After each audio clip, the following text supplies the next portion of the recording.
lot of people see the intro with Jabba as being superfluous to the rest of the movie and sort of a side quest, but it does serve a particular function in Luke's arc.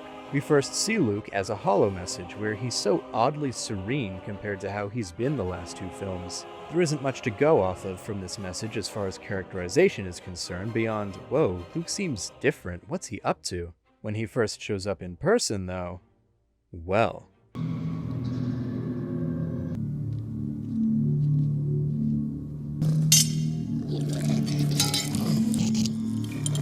With ominous, non-heroic music, he is framed in silhouette, with his cape billowing out behind him and his hood up, in an appearance very reminiscent of his father.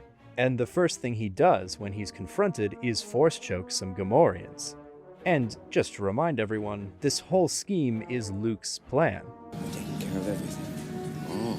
Luke is presenting himself as calm and in control through this entire sequence while weaving a web of multi-layered deception in which he lies to 3PO and uses all of his friends as bait. And he uses his evil dad's favorite trick the instant he comes onto the scene. This feels really dark, doesn't it? I could easily imagine a young Palpatine movie or series where he's characterized exactly like this. Once again, I'm not bringing this up to criticize Luke or the movie. I love that this is a possible way to read this first act. The emotional conflict for Luke in the climax is whether or not he will fall to the dark side, and with that in mind, the sequence at Jabba's palace is not just a functional way to get Han back while resolving the Jabba subplot from Empire, it's not just a way to open the film with a seemingly more lighthearted sequence than the last, and it's not just fan service to go back to Tatooine, though of course it is all of those things. It is also hinting that Luke is very much at risk of falling to the dark side, which makes this whole film more tense and engrossing.